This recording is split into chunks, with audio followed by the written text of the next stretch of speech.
Mississippi State. In Mississippi, the cowbell is a staple at Bulldog home football games.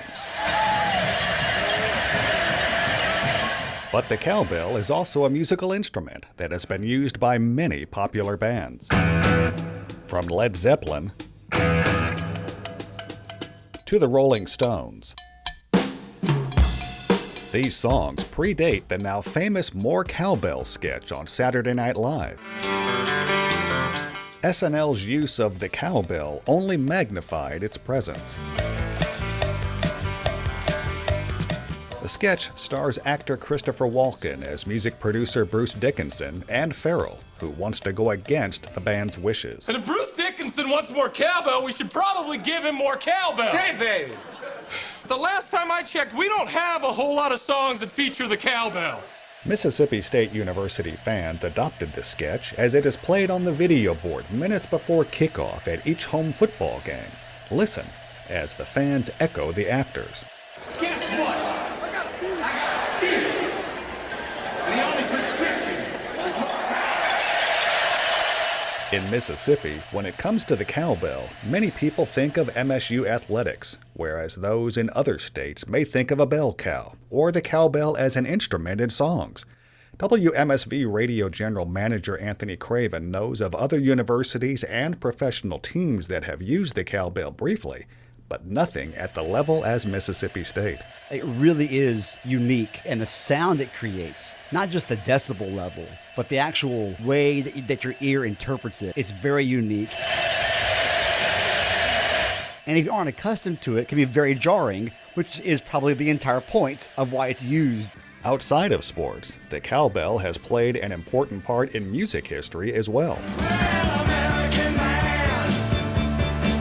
By far, my favorite, most memorable song using the cowbell is American Band by Grand Funk Railroad. Steve Azar is an American singer, songwriter, and guitarist who is widely considered the music and culture ambassador for Mississippi.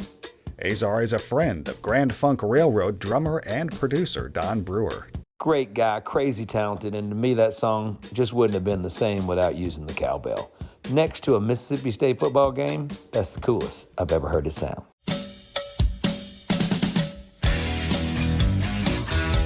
Anthony Craven says there are many classic rock songs that feature the cowbell. But maybe our attention is not drawn to it until someone points it out.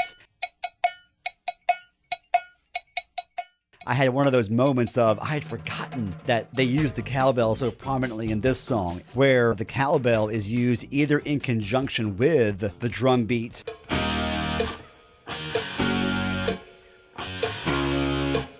or in some cases is actually used instead of a kick drum or is used as the drums. David Northrup is a drummer who has performed with Boz Scaggs, Winona Judd, and Rick Derringer. One of the things that sticks out why the cowbell has played a significant role in some rock and roll music is the tone of the instrument itself. It has a piercing but not a harsh tonal characteristic, and as a result, it can be easily identified in a track. As a result of its popularity, More Cowbell became a pop culture catchphrase. The Saturday Night Live sketch, now more than 20 years later, is recognized by Rolling Stone as one of SNL's top 10 all time. But Craven says that was not the original intent. Their sketch making fun of VH1's Behind the Music series and actually poked fun at Blue Oyster Cult, Don't Fear the Reaper. I think from there, the cowbell being featured in songs, maybe folks became more aware of it because of the popularity of that sketch, and it became this cult phenomenon. Hey, wait! Stop. Bruce, could you come in here for a second, please? That was going to be a great track. Guys, what's the deal? Are you sure that was sounding okay? I'll be honest, fellas, it was sounding great, but I could have used a little more cowbell.